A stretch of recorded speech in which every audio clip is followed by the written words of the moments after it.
Aí, perfeito. Bom, boa tarde a todos. Hoje, dia 1º de junho de 2021, o PETCC dá as boas-vindas a todos os alunos e professores aqui presentes.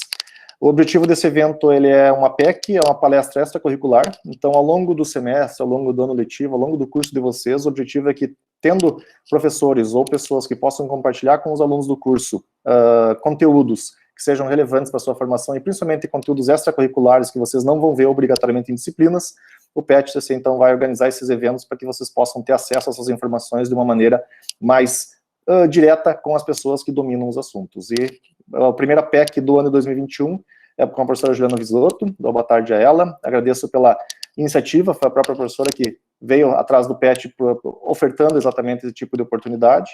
E dessa forma, então, pelos próximos 45 minutos, a professora Ju vai falar sobre introdução à computação quântica, de forma que vocês possam se inteirar sobre o assunto, para quem já conhece, aprofundar um pouco mais, para quem não conhece, desvendar exatamente o que está por trás dessa, digamos, desse conceito que não é tão recente, entretanto, está em voga atualmente na computação de forma geral.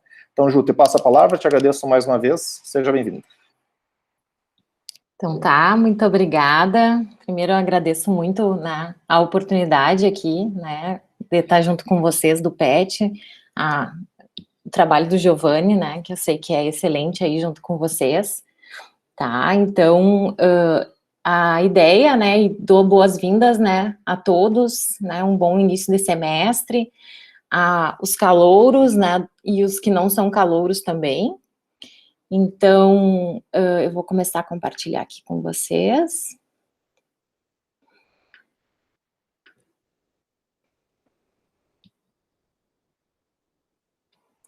Acho que... Ok. Então, a ideia é compartilhar um pouquinho, é uma breve introdução, né, à área, pelo tempo aí também, né, é uma área que exige bastante detalhes, né, então eu pretendo passar para vocês uma introdução da área, né, e motivar vocês a estudar nessa área, que, como o Giovanni falou, é uma área que não é tão atual, né, desde a década de 80 e já tem pesquisa na área, mas atualmente ela está bastante no topo das pesquisas, né, tem bastante coisa nova surgindo, então já vou tentar explicar para vocês por quê, né, que a computação quântica agora está em voga, assim, tá bastante na moda, tá? Tem várias empresas grandes investindo, né, e adianto aí que é devido à possibilidade da gente ter bastante eficiência computacional para trabalhar com grande quantidade de dados, tá? Então, vou tentar introduzir para vocês aí de uma maneira bem de alto nível, né, didática, que vocês podem se sentir à vontade como uma conversa. Se vocês quiserem fazer alguma pergunta no meio, fiquem bem à vontade, tá? Que seja mais uma conversa, assim, para introduzir o assunto para vocês, que vocês possam se interessar, né, e talvez até fazer pesquisa nessa área. Então, eu acho que uma maneira interessante de entender computação quântica é fazer uma analogia com computação clássica, entender dos primórdios, assim, o que é computação clássica, o que é informação digital, né? Então, aqui eu trouxe a figura do transistor, né, e como que a informação digital é codificada, né? A gente codifica a informação digital no sistema físico clássico, binário, que é o bit, né, e se usa o transistor para isso, né? Então, a gente tem o source, tem o drain, e aqui eu tenho um lençol de elétrons, né? Tem um gate, né, com lençol de elétrons. Quando esse gate, quando os elétrons eles são repelidos, então não forma o gate entre o source e o drain, então não passa corrente elétrica, né?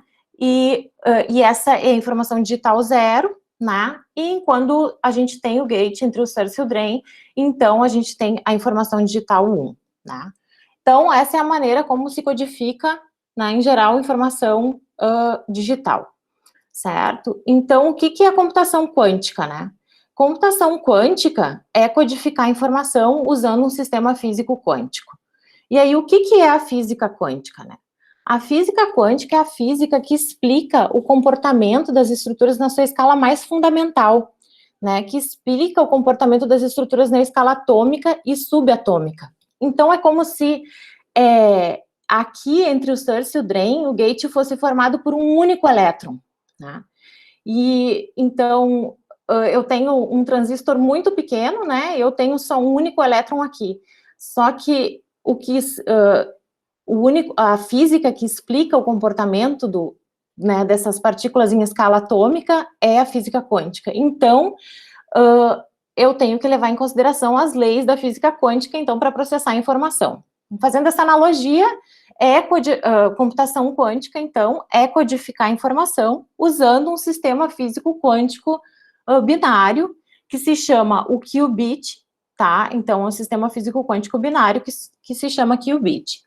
Bom, existem, né, aqui eu trouxe alguns nomes de implementações físicas, né, de computadores quânticos com ion trap, superconducting, quantum optics, que se usa luz, né, também tem gente que faz pesquisa usando computação quântica no próprio chip de silício, né, usando, então, essa ideia de ter um único elétron, né, e de certa forma, a ideia de como que é codificada a informação clássica, né, o bit. Então, em essência, computação quântica é fazer computação usando um sistema físico quântico, bivalorado, que seria o qubit, tá? Da onde surgiu a ideia de computação quântica, né? Um pouquinho do histórico, né? Em 1982, né, tem um grande nome de um físico, que é o Richard Feynman, né, que ele, ele fez a primeira idealização da computação quântica, tá? Ele, na verdade, ele é um físico, e ele estava tentando simular sistemas físico-quânticos, né, sistemas físicos em escala subatômica em computadores clássicos, né? E ele acabou vendo que era inviável, né, precisava de muita memória, de muito poder computacional. Então, ele teve o insight de, que seria interessante poder usar, né, sistemas físico-quânticos para processar informação, né, talvez resolvendo problemas com grande rapidez. Tá? Então, esse nome é bem importante aí para a computação quântica, porque foi um dos primeiros insights, né, de começar a pesquisa nessa área. Outra motivação de por que computação quântica, todo mundo sabe, né, quem conhece um pouquinho de arquitetura de computadores, ou até nem precisa conhecer, né, um pouquinho do histórico aí da computação, o que a gente tem? A gente tem essa questão da miniaturização, né, dos transistores em si, né, de colocar mais e mais e mais transistores nos nossos chips, né, para ter mais e mais poder computacional. Se sabe que chegou a uma estagnação, né, nessa miniaturização, porque no momento que eu diminuo o transistor à escala subatômica, então eu tenho já a física quântica agindo ali, né? Então tem essa questão, tanto que se trabalha atualmente com essas arquiteturas multicore, né? Porque chegou a um patamar em termos de computação clássica na miniaturização, né, dos componentes, certo? Aí tem a questão também, né, da dissipação de calor, né? Que quanto menor, né, eu tenho essa questão de que na física clássica, a informação, a gente tem muita perda de informação, tem superaquecimento, né, e a computação quântica, ela me traz a reversibilidade, né, me traz essa questão de não dissipar energia, né, então, essa é uma das motivações também para a computação quântica. Outra motivação, entender a natureza, né? Entender o comportamento das coisas na escala mais fundamental, certo? E aqui, uma motivação que considero uma das mais importantes, principalmente atualmente, né? É a eficiência computacional que a gente consegue usando a computação quântica, né? Que é devido às características de paralelismo quântico, emaranhamento e outras mais, certo?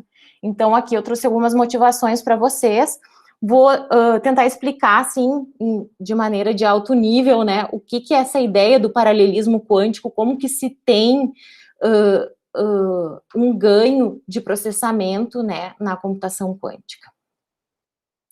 Então, para para entender um pouquinho dessa questão do paralelismo quântico, eu vou puxar um pouquinho aqui para explicar como que essas estruturas em escala atômica ou subatômica se comportam, né?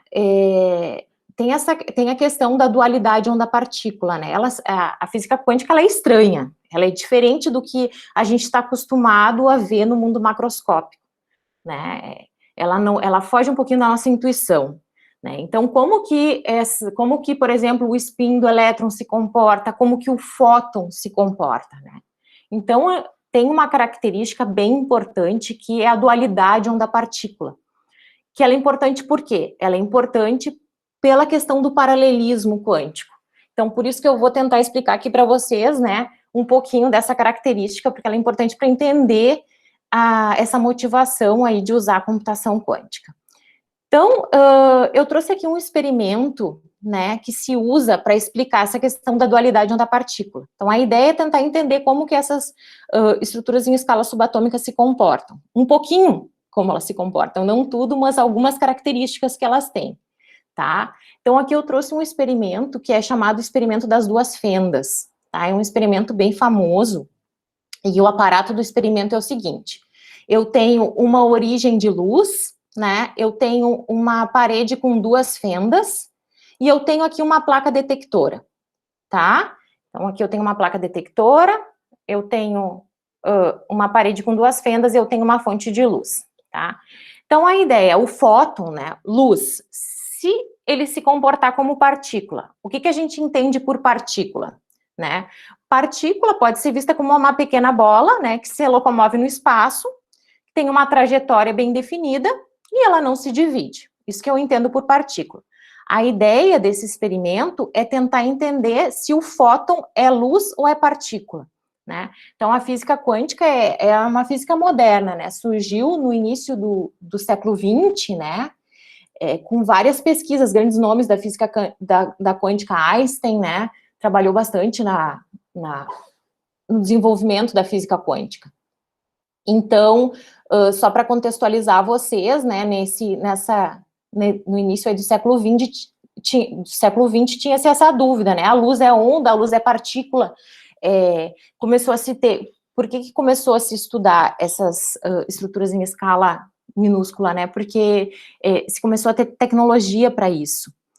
Então, voltando aqui ao nosso experimento, então, se a luz é uma partícula, né? Ela tem essas características. A ideia desse experimento é tentar verificar se a luz é partícula ou se a luz é onda, tá? Então, mas se a luz é uma onda, o que é uma onda? Tem características diferentes, né? É uma excitação que se propaga, ela exibe fenômenos de interferência construtiva e destrutiva, né? Então, é diferente de partícula, tá? Ok, então nesse experimento, como que ele foi feito? Então, eu tenho uma fonte aqui. Eu tenho uma fonte de luz, tá? E eu lanço luz, né, nessa parede com duas fendas e observo o que eu tenho lá na minha placa detectora.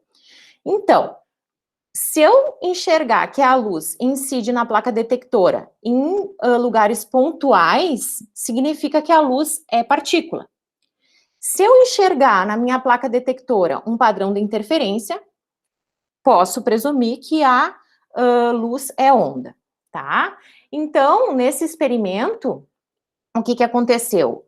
Se detectava, né, lançando luz aqui, se detectava lá na placa detectora um padrão de interferência, né? Então, então a luz, ela é onda, ela passa pelas fendas, ela é uma onda que se propaga e ela tem um padrão de interferência, né? E então eu enxergo luz em toda a placa detectora, né? Eu não enxergo luz só em 2 pontos, né, onde eu tenho as fendas. Ok, então nesse caso, a luz é uma onda, né, se eu levar dessa maneira, tá? Então, é como se o fóton, né, ele estivesse passando pelas duas fendas ao mesmo tempo, certo? E aí eu tenho um padrão de interferência aqui na minha placa detectora, tá? Nesse caso aqui, eu trouxe para vocês essa notação de Dirac aqui, para explicar esse comportamento ondulatório, né, que é como se eu tivesse uma determinada probabilidade, como se o fóton estivesse passando pelas duas fendas ao mesmo tempo, né? Até por exemplo, pode pensar que o fóton, tô com uma fonte de luz forte, eu tenho muitos fótons e eles estão interagindo com eles mesmos, né? Mas mesmo que essa fonte de luz, a intensidade dela seja bem fraca, ainda se enxerga padrão de interferência na placa. Então, o fóton, ele pode estar interagindo com ele mesmo, né? Então, essa questão dele ser uma onda, ele está passando pelas duas fendas ao mesmo tempo. Então, se representa... matematicamente, aqui é uma notação que se usa bastante, quem vai ver computação quântica, essa notação bracket, tá? É uma notação, se chama notação de Dirac, tá? Então, eu coloco os estados fundamentais dentro dessa notação, eu digo, ó, o fóton tem uma certa probabilidade de passar pela fenda da esquerda e uma certa probabilidade de passar pela fenda da direita, como se ele estivesse passando pelas duas fendas ao mesmo tempo. Bom, então o fóton é onda. O que acontece se a gente tapa alguma das fendas, né? Aqui está com 3 fendas, mas se a gente tapa uma das fendas, acontece que esse padrão de interferência ele é completamente destruído, e o fóton, no momento que eu faço uma interferência com ele, que eu tento visualizar ele, né? Que eu tento medir o fóton, ele começa, então ele não tem mais padrão de interferência e ele incide num único lugar, então ele passa a se comportar como partícula. Então a gente chama que isso é o colapso da função de onda, né? E então o fóton, nesse momento, quando eu meço, quando eu interajo com ele, a dualidade, a ondulatória, a característica ondulatória, ela é destruída, então ele começa a se comportar como partícula, certo? Então, no momento que eu tento interagir, que eu tento descobrir em qual fenda o fóton está passando, eu só enxergo ele ou pela fenda da esquerda ou pela fenda da direita, certo? Então, essa característica explica a medida na computação quântica, né? Que quando eu vou interagir com o sistema físico, eu acabo destruindo essa superposição. Então, essa ideia do fóton poder passar pelas duas fendas ao mesmo tempo, né? É como se o fóton tivesse numa superposição de estados, tá? E essa característica é bem importante para a computação quântica, porque ela nos dá o paralelismo quântico. É a ideia de poder representar a informação de uma maneira bem eficiente, né? Como se eu tivesse num registrador informação sobre 0 e 1 ao mesmo tempo, né? Com uma determinada probabilidade de ser 0 e uma determinada probabilidade de ser 1, o que eu não tenho em computação clássica, tá? Então, é importante entender um pouquinho, né, da física quântica para entender as características da computação quântica. Outra característica bem importante, né, da física quântica, que é importante na computação quântica, é o emaranhamento. O emaranhamento é uma correlação muito forte que a gente consegue ter entre essas estruturas em escala atômica, tá? Então, o emaranhamento, quem já viu aí o Star Trek, né, a ideia da teleportação, então a teleportação, ela é baseada nessa característica do emaranhamento, né? O emaranhamento, ele possibilita transmissão de informação instantânea. Claro que o Star Trek lá é um pouquinho além, né, porque a informação instantânea, a teleportação é transmissão de informação instantânea, mas na presença de massa, né? Então, é essa mesma ideia, né, mas o Star Trek às vezes aparece lá sem essa coisa da presença de massa, né? Então, tem a transmissão instantânea de informação. É como se eu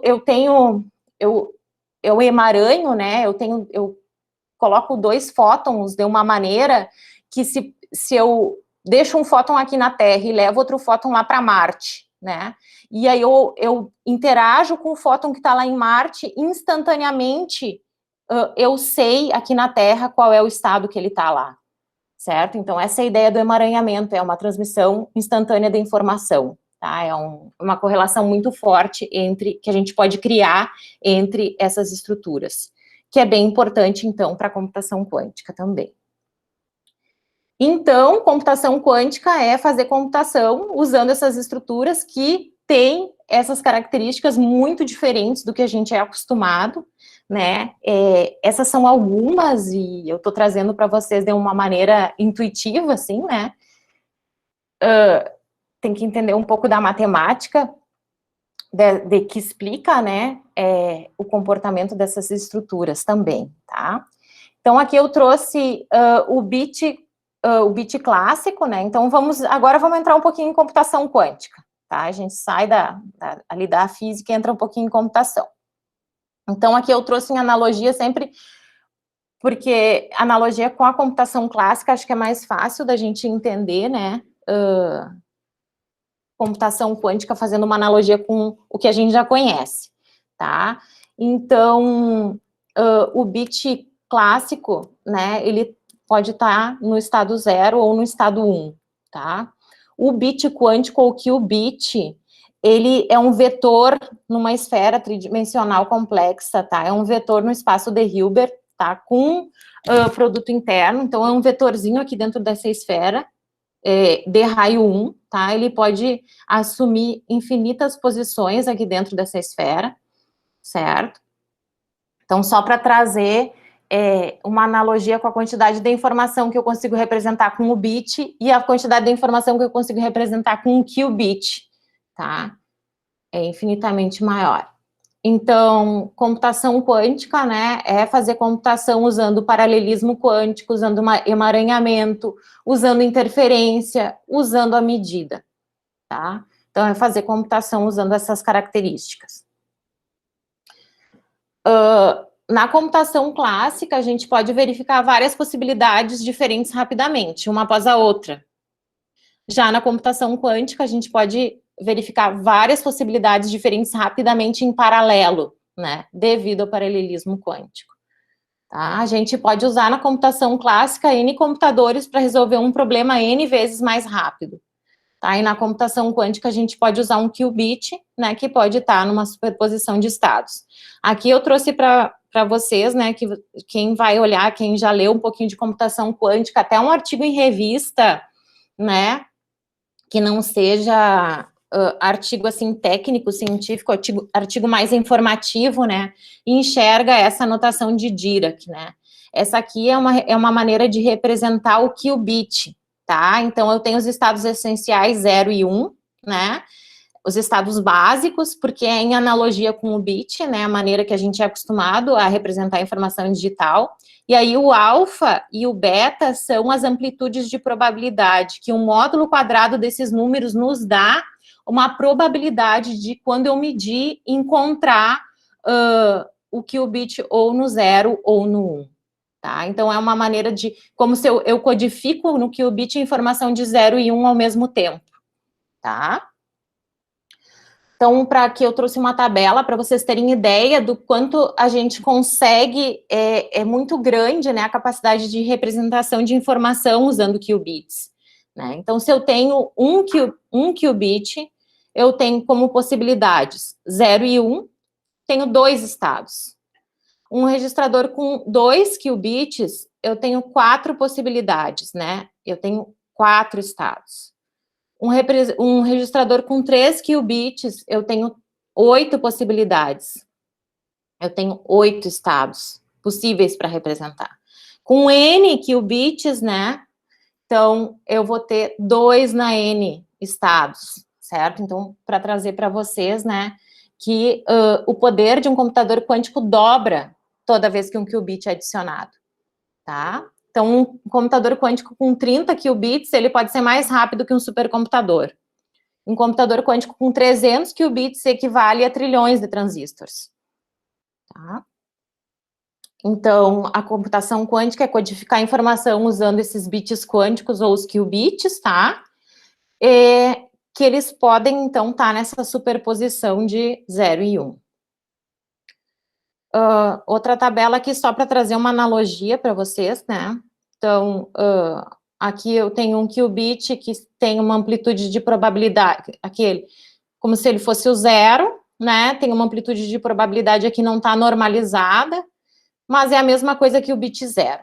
Esse qubit Q2, né? Está na notação de Dirac, aqui na notação bracket com 1, é a mesma coisa que eu ter aqui é 1, desculpa. 1.21 é a mesma coisa que o bit 1. Agora, se eu tenho superposições, né, aqui eu não tenho analogia no bit clássico, certo?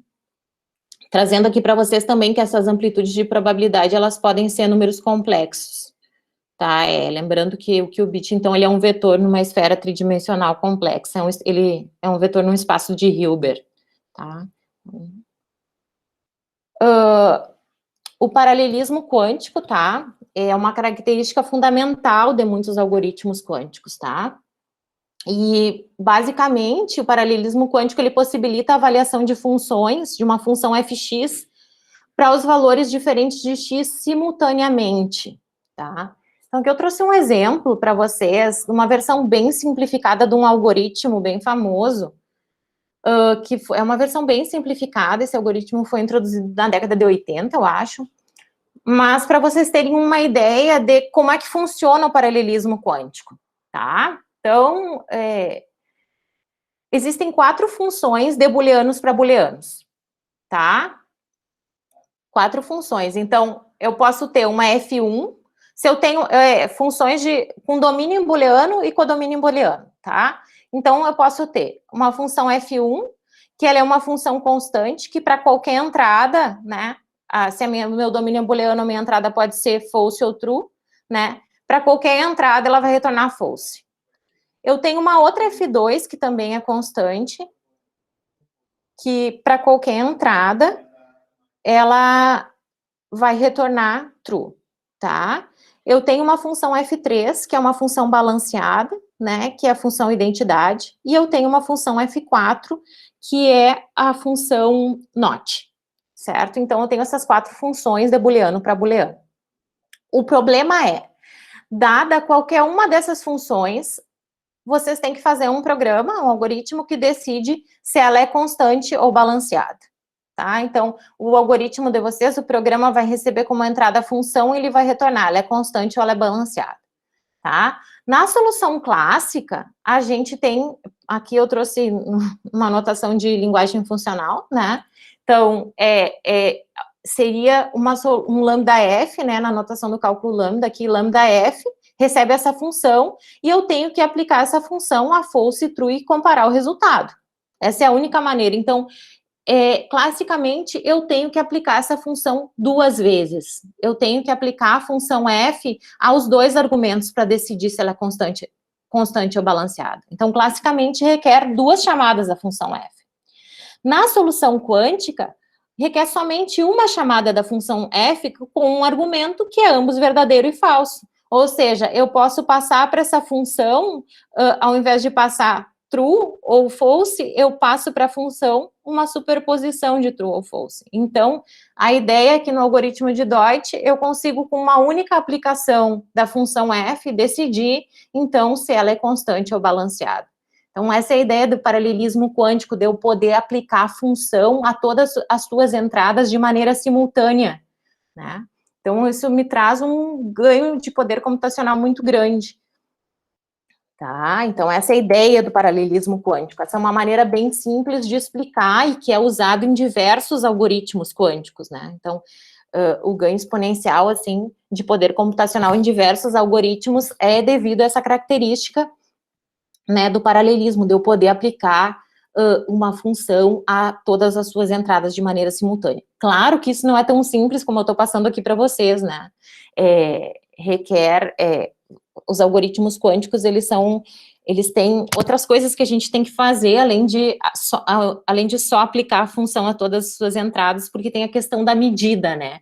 Que quando eu meço, eu causo um colapso na função de onda e eu não sei o que eu vou medir, né? Então, a gente usa características como nos algoritmos quânticos, como amplificar a função de onda de maneira que o resultado desejado, ele seja medido com uma maior probabilidade, né? Então, tem alguns truques, alguns cálculos que a gente tem que fazer nos algoritmos, então, para eles funcionarem de maneira adequada. É um pouco diferente do que a gente faz classicamente, tá? Mas, então, dá para ter uma ideia do que é o paralelismo quântico aí. Então, outra característica importante é que as funções, né, em escala subatômica, toda a evolução de um sistema físico quântico, ele é reversível, né? Então, computacionalmente, isso significa que não existe dissipação de energia, né? Então, as funções, elas são sempre reversíveis. Significa que sempre, que é uma função reversível? Uma função que não destrói informação, né? Que sempre que eu olhar para a entrada, sempre que eu olhar para a saída, eu consigo reconstruir a minha entrada. Então, todas as funções que a gente pode trabalhar, né, na computação quântica, elas são naturalmente reversíveis, certo? Então, tem alguns estudos que falam, né, de computação verde, de tu ter computadores com baterias que são autocarregáveis, né, que nunca tem uma dissipação mínima de energia, certo? Então, aqui eu trouxe para vocês só uns exemplos, né, que as funções na computação quântica, elas são mapeamentos lineares no espaço de Hilbert. Então, se o qubit é um vetor, as transformações nesses vetores são matrizes, né, são transformações lineares, né, as computações que a gente pode fazer. Então, aqui eu trouxe algumas que são bastante usadas em computação quântica. O Hadamard, o NOT controlado, são todas reversíveis. Aqui tem a notação de circuito, que quando a computação quântica ela foi inicialmente introduzida, né, se descrevia assim os algoritmos ou usando matemática pura, né, usando álgebra linear, né, que é a matemática que se precisa entender um pouquinho para entender a física quântica, ou essa notação de circuito, né, circuitos quânticos em analogia com circuitos clássicos, certo? Então, atualmente já se tem bastante coisa de bem mais alto nível que isso. Existem linguagens de programação, né, simuladores, depois eu vou falar um pouquinho sobre isso, né, que é a minha área de pesquisa, assim, eu tenho estudado computação quântica já faz desde o meu doutorado, e a minha área de pesquisa, na verdade, é na área de linguagens de programação para computação quântica. Então, trabalha com linguagens de mais alto nível para descrever algoritmos, para entender computação quântica, né, fugindo um pouquinho dessas notações, né, de circuitos ou notações da álgebra linear em si, como que seria uma linguagem de programação para um computador quântico. Atualmente já se tem bastante pesquisa nessa área também. Depois eu vou falar um pouquinho, né, das empresas aí que estão investindo bastante em computação quântica, já tem até certificações. Depois também vocês podem fazer perguntas se vocês quiserem. Então, o que os computadores quânticos eles podem fazer, né? Tem bastante coisa para falar também, né, da dificuldade de se construir fisicamente computadores quânticos, né, porque que ainda não se tem, se esperava aí que agora, 2020, a partir de 2020, já se tivesse computadores quânticos, já se tivesse, né, mais a área de pesquisa na área de hardware, né, um pouco mais desenvolvida. Eu posso comentar com vocês um pouquinho sobre as dificuldades, né, mas atualmente, assim, todo dia tem avanço na área, e vocês sabem como a tecnologia se desenvolve, né. Então, o que os computadores quânticos podem fazer, né? Tem um algoritmo bem famoso, que é o algoritmo de Shor, que foi um algoritmo que impulsionou muito o desenvolvimento do algoritmo, que foi desenvolvido por Peter Shor, tá? Na década de 80 também. É um algoritmo que impulsionou muito a pesquisa na área de computação quântica, porque é um algoritmo, assim, genial, com uma eficiência muito boa, né? E qual é a ideia desse algoritmo, né? A ideia do algoritmo, se a gente pensar em fatores primos, tá? Fatores primos de números grandes, tá? É fácil você pegar dois números primos grandes, multiplicar eles e receber um outro número primo grande, mas pegar um número, receber um outro número grande. Agora, pegar um número bem grande e descobrir os fatores primos dele é bem difícil. É uma tarefa que leva bastante tempo para ser resolvida num computador clássico. O protocolo de criptografia RSA, que é muito usado, tá, de chave pública, ele é baseado nessa ideia de ser difícil achar os fatores primos de números grandes, tá? Então, o RSA 768 se leva mais ou menos 4 dias, né, um número de 1024 bits mais de 1000 anos, né, e então o Peter Shor, ele desenvolveu um algoritmo quântico para descobrir os fatores primos de números, tá, de uma eficiência muito boa, tá? Que se tiver, quando no momento que se tiver um computador quântico, então, o algoritmo de Shor, ele quebra essa criptografia em minutos, tá? Essa eficiência do algoritmo de Shor, ela é basicamente ao paralelismo quântico e a transformada,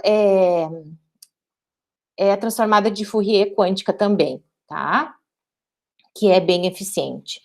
Então, esse algoritmo impulsionou muito, o desenvolvimento desse algoritmo impulsionou muito a pesquisa na área, tá? E claro que no momento que eu tiver, existe também muita pesquisa na área de criptografia quântica, né?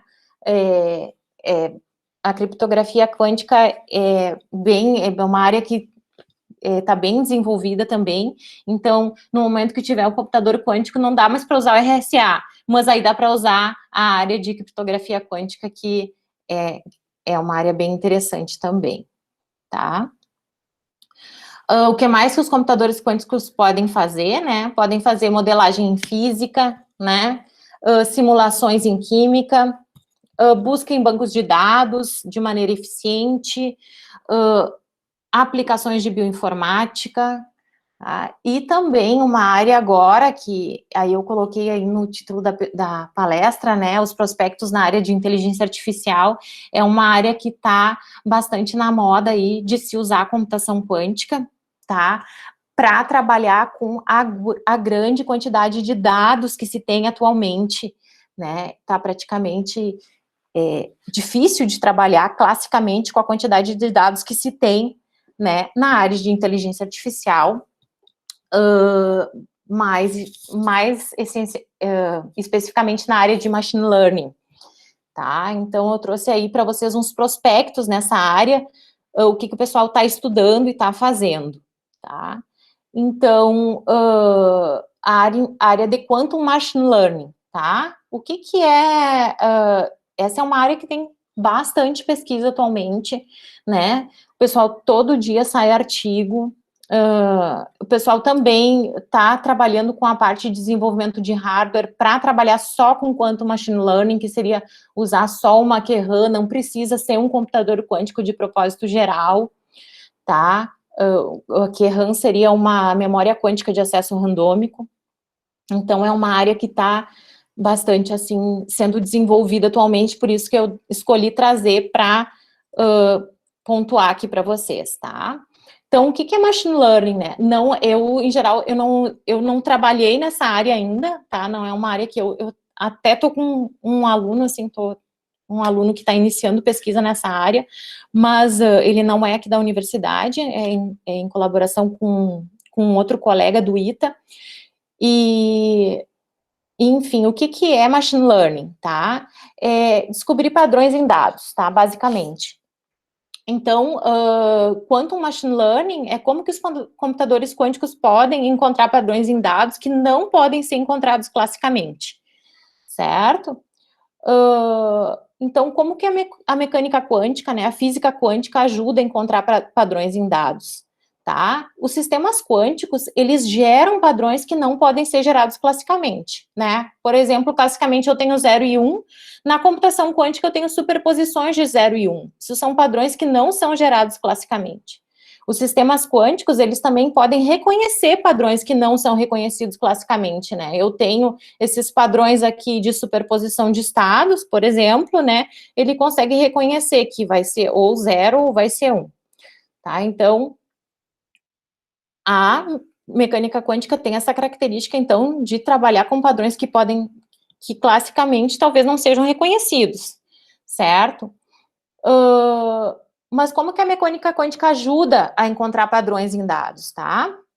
Os algoritmos de machine learning, a maioria deles, são baseados em álgebra linear, em espaços vetoriais, certo? E esse é o formalismo natural da mecânica quântica. O formalismo natural da mecânica quântica é a álgebra linear.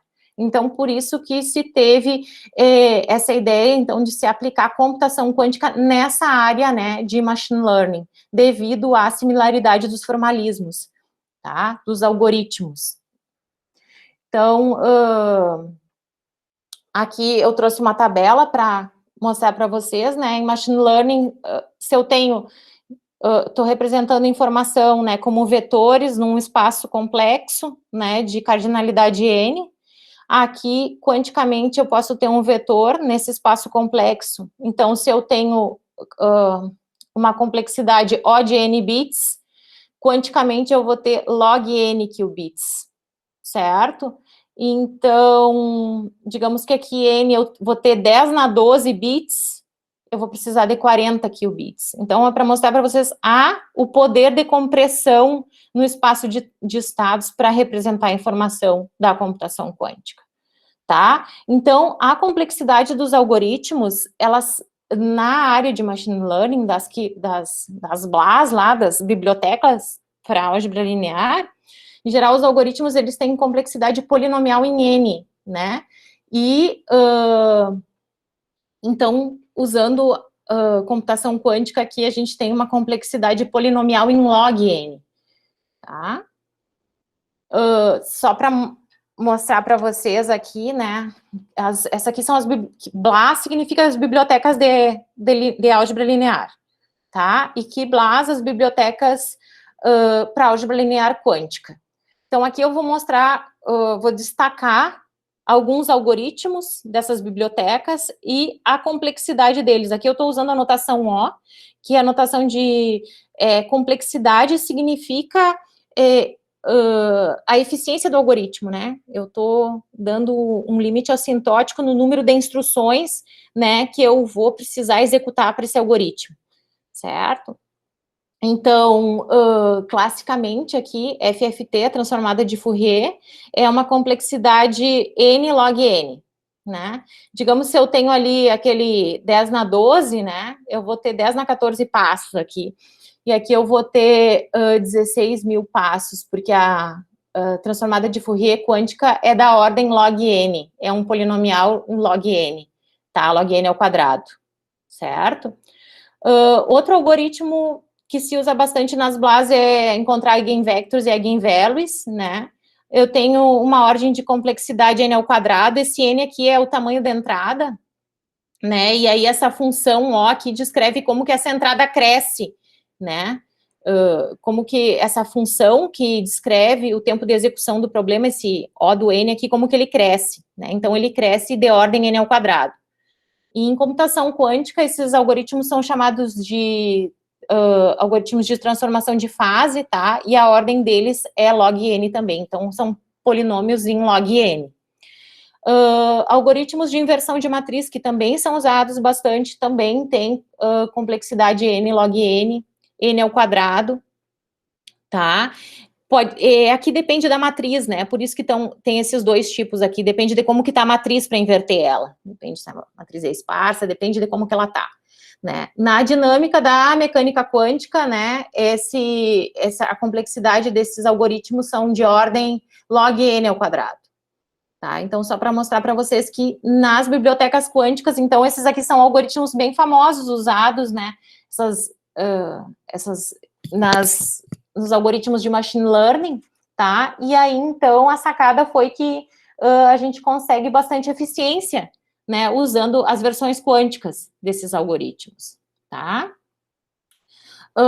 Então, a área de Quantum Machine Learning possibilita a análise de dados em grande quantidade de dados, tá?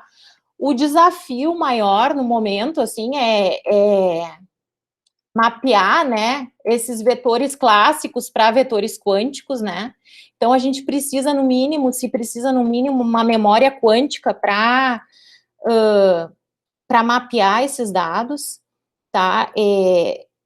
Tem pesquisadores, né? Tem uma linha de pesquisa no MIT, que é o Seth Lloyd, que é um pesquisador bem renomado na área, assim, ele fala que uma das grandes vantagens também da área de machine learning, de quantum machine learning, é que talvez não se precise do computador quântico de propósito geral, precisa de uma key-RAM, né, de uma memória quântica de acesso randômico, né, e assim, então, eu consigo, né, mapear esses dados clássicos para dados quânticos e, então, aplicar as operações quânticas neles, e então obter uma eficiência bastante interessante nos algoritmos, tá? Só para trazer aqui para vocês, né, também acho que eu estou quase estourando no tempo, só para ilustrar aqui que os algoritmos os protocolos, né, que são usados em machine learning, clustering, tá? Vocês devem ouvir falar, que é fazer, descobrir, né, padrões em dados usando a distância entre pontos, usa FFT, tá?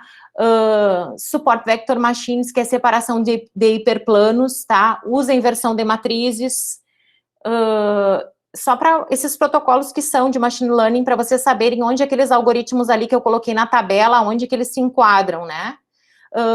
Principal Component Analysis, tá? Que é achar eigenvectors e eigenvalues, tá? É um algoritmo que o Netflix usa bastante, por exemplo, né?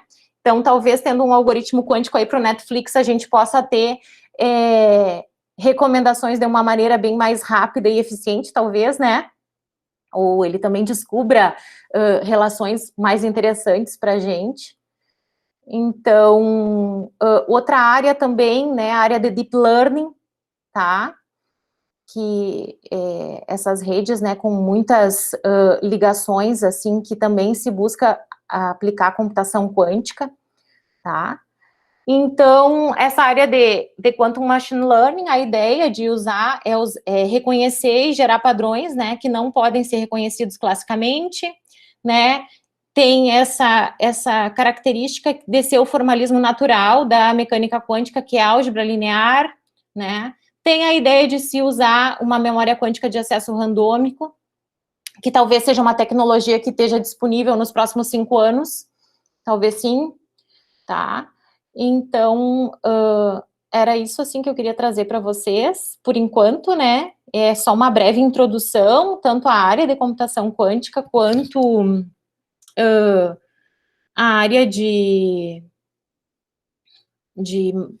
Quantum Machine Learning, né, e atualmente, assim, tem já certificações na área de computação quântica, empresas grandes como a Google, a IBM, né, estão investindo bastante, né, em computação quântica.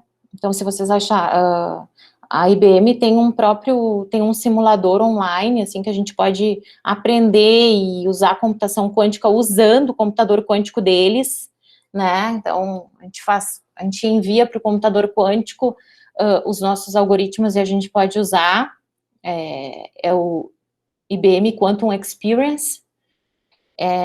A Google também está investindo bastante nessa área, né, na área de inteligência artificial nem se fala, né, de usar computação quântica para a área de inteligência artificial.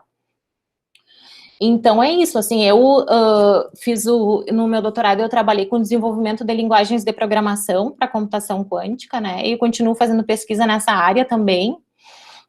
Tenho várias colaborações, né, tanto aqui na universidade, quanto fora da universidade também, né, e também quem se interessou, né, quem quiser fazer perguntas agora pode fazer, né, qualquer dúvida aí eu estou à disposição. Eu espero que vocês tenham gostado, assim, tenham conseguido pelo menos ter uma introdução sobre a área, né, que eu tenha motivado vocês a buscar essa área que é um pouco diferente, assim, do que a gente está acostumado, mas é uma área bastante promissora, tá bom? Obrigada, então. Perfeito, Ju. Muito obrigado pela palestra. Realmente deu dentro do tempo que nós encaixávamos aqui, prevíamos. Tem algumas questões que já vou ter que passar aqui que estão no chat, mas só para lembrar, pessoal, eu coloquei no chat também a lista de presença, então, para aqueles que têm interesse no certificado depois da participação aqui no evento, então não esqueçam que até o final da palestra vai estar válida, assim que finalizarmos a palestra, ela vai ser encerrada a aceitação de novos nomes. Então, tem 2 questões aqui no chat por enquanto, tem o do Matheus, a primeira delas perguntando se ele quisesse aprofundar mais em computação quântica, por onde começar? Tá, assim, dá para começar. O IBM Quantum Experience é legal, porque daí tu pode estudar um pouco de computação quântica e já ver alguns algoritmos executando, né? Então, eu indico o IBM Quantum Experience, mas também tem livros, né, bem interessantes na área.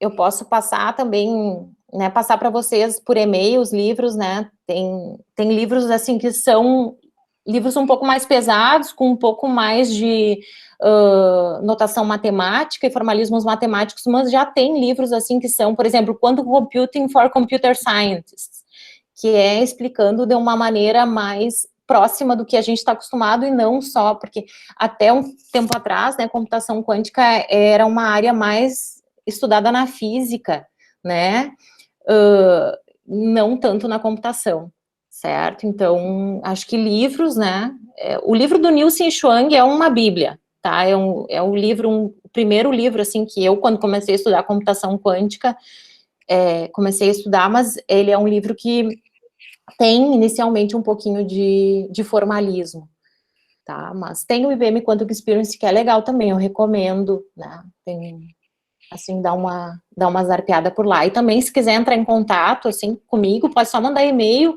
que eu passo os ponteiros. Perfeito. O João Gabriel também tem uma dúvida. Ele falou que ficou clara a explicação dos conceitos, mas tem a dúvida do que é uma linguagem de programação quântica. Como é que tu consegue sumarizar esse... É um novo paradigma? Enfim, o que é uma linguagem de programação quântica? Sim, uma linguagem de programação quântica o que é, então, pensando numa linguagem de programação, né, para computação clássica, é uma maneira de alto nível, né, para a gente escrever algoritmos.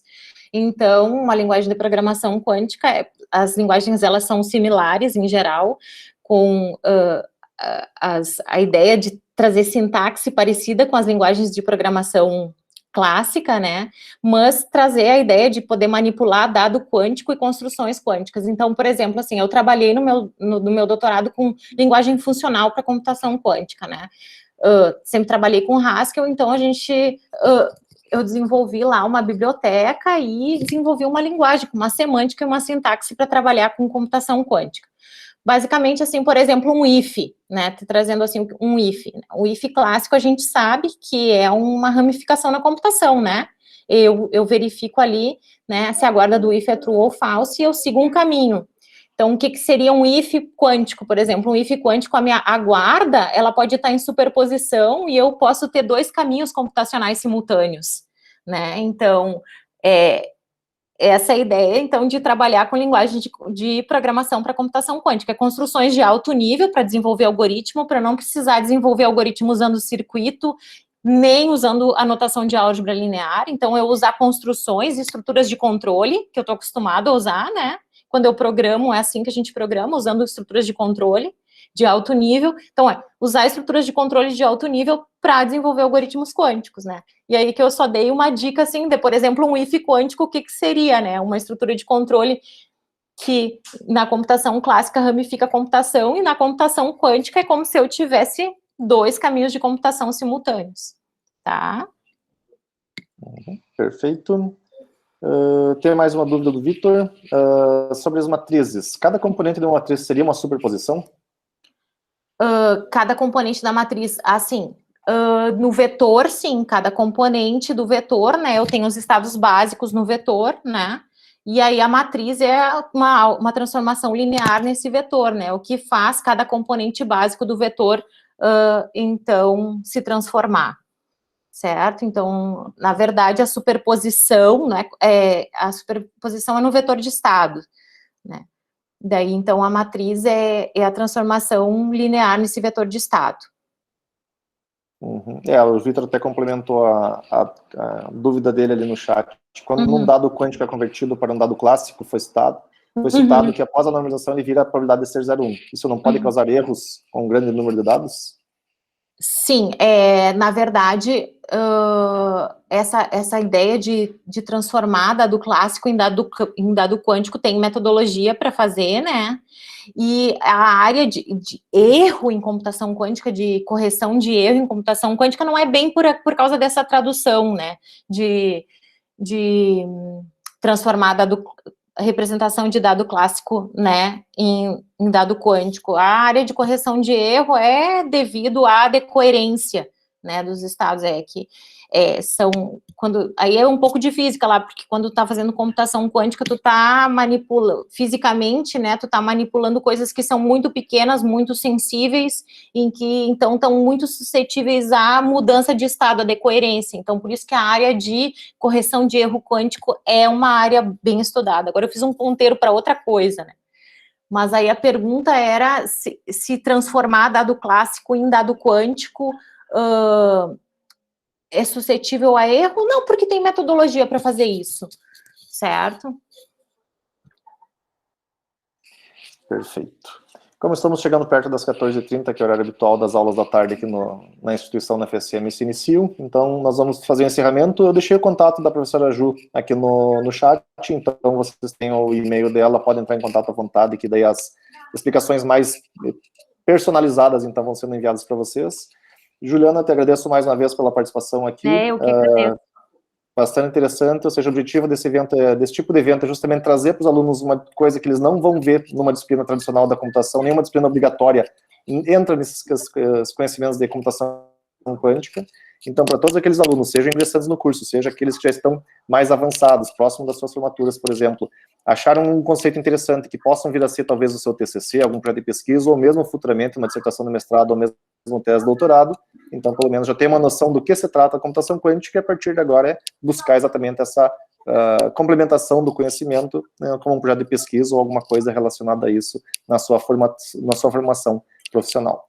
É isso aí, e também quem quiser fazer pesquisa nessa área, né, só falar e entrar em contato comigo que a gente dá um jeito, tá? Perfeito. Muito obrigado mais uma vez, Ju. Obrigado a todos também pela presença. A lista de presença, vou fazer o encerramento logo na sequência. E os certificados, pessoal, até semana que vem estão disponíveis. A gente avisa por e-mail a todos os presentes, daí que o certificado vai estar disponível lá no portal dos certificados da Universidade Federal de Santa Maria. Mais uma vez, agradecendo a todos, uma boa tarde e até a próxima. Até. Valeu. Tchau, tchau. Tchau. Tchau. Valeu, pessoal. Muito obrigado por tudo. Até o próximo evento.